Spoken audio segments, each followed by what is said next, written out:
Alright, so this is going to be a review of Fantastic Beasts 3, Fantastic Beasts: The Secrets of Dumbledore. Um, it's directed by David Yates. He directed the other Fantastic Beasts movies and some of the Harry Potter movies. And I haven't liked these movies since the first one. The first one's, it's fun, it's a little spin off movie. The worst part of it is when Colin Farrell became Johnny Depp, and all of a sudden it's about Grindelwald. So they doubled down on that, tripled down on that. And that's why they really don't work for me. I'm just going to be honest. I didn't like this movie. I don't know which one is worse, the second one or this one. The second one is terrible, but this one is too. Anyway, so Johnny Depp has been replaced as Grindelwald in this one. He's played by Mads Mikkelsen this time, and he is doing this really convoluted thing that has to do with this little, I think it's called a chill. It's like a dough type thing. It can see the future or something like that. He's trying to use that, or baby one or whatever, so that he can win an election, so that he can cause this war between the wizarding world and the muggles. And Dumbledore, played by Jude Law again, and also Newt Scamander, played by Eddie Redmayne, and his brother and some other people, they have these little plans or whatever that they're doing to really just try to stop him, and that's pretty much the whole story here. Positives: Jude Law, Mads Mikkelsen, and those characters that they play, Dumbledore, Grindelwald, their interactions, their story, I guess you could say, easily the best part of this. If anybody's giving this a positive review, it's got to be because of that, unless it's just, hey, blind love for Harry Potter. Because it really is not a single beast in this is fantastic, but their relationship, the emotional moments between them. It starts off with a conversation over tea that they have. Those are the only parts of this movie that are fantastic, right?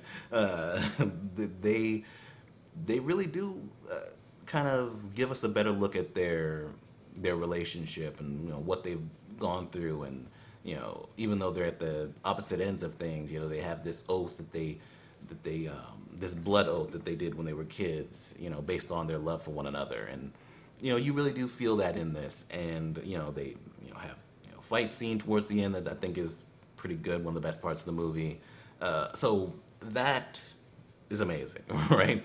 That alone, if the movie would have just been that, I don't know if it would have been great, but it at least would have been better than that. It would have been good, most likely. The magic and the fight scenes, pretty good. The movie shot pretty well, I noticed. Other than it's too dark, especially in the nighttime scenes. There's something that happens that's pretty important towards the beginning, and I couldn't fully see it because it was a little too dark. But other than that, yeah, it's shot well. The performances are all great. The Muggle character from the other movies, Jacob Kowalski, played by Dan Fogler, he's back for this one. I don't know why he's back. They really shouldn't have brought him back in the second one, really. But he's here. He's got like a wand that he can use somehow. But whatever. He's the only thing that's consistently funny, because they do have little moments of comedy. The people in the theater were laughing. I was not. He was the only one that consistently made me laugh. So that was also a positive. Negatives. This movie is a mess. It is a convoluted mess, just like the second one.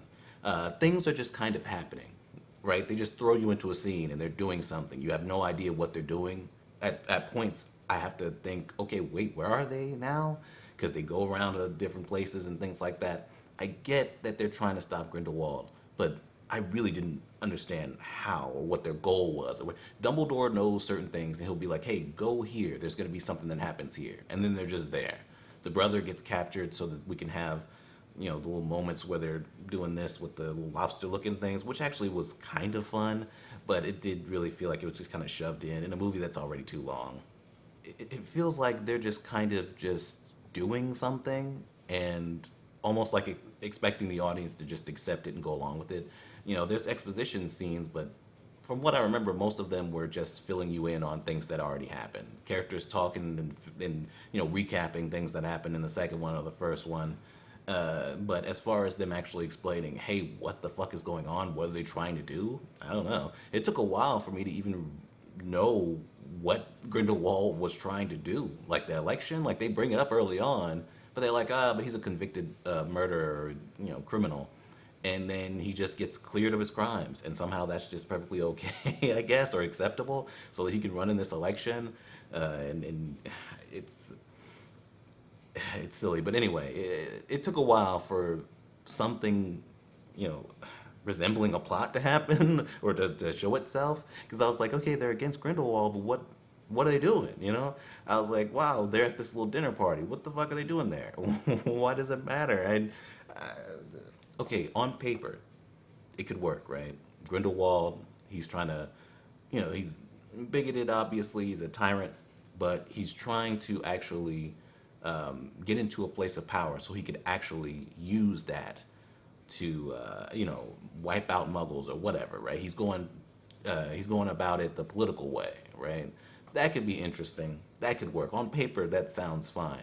But this movie is all over the place. It doesn't really focus on it. It doesn't make sense within this movie anyway. He openly says that he wants to start a war between the wizards and muggles. Openly. And obviously, be some genocide going on. Muggles wouldn't be able to do very much against wizards in most situations. Um, but no, we're still gonna have an election with him and see if he gets picked because he's pure of heart. It's stupid. It's just stupid. Oh, this movie is boring as fuck because I was so uninvested in everything. These new characters, you know, the teacher character, she's all right, but like she's not really all that much for me to get in, fully get invested in her. Queenie's still here. She's part of Grindelwald's little group of people, even though that never made sense that she joined up with him. She joined up with him because she wants to marry a muggle that he tried to kill, and he obviously wants to kill muggles, but whatever. You know, the guy that she's doing all this to marry, she can't even see him. Like, why would she even be still there? Okay, whatever. It's Credence. He's still got his little storyline of him being a Dumbledore, so he, you know, is trying to kill Dumbledore and things like that. You know, there's a fight scene that happens that didn't really happen, right? That happens a couple times in this, where the fight scenes will happen and then, oh wait, no, they didn't happen. Because at first I was thinking, damn, I guess the Muggles are just gonna know wizards exist if you're gonna be doing all this crazy, like, oh, the buildings are coming down, and then all of a sudden, nope, none of that happened. I'm gonna spoil a little bit of this.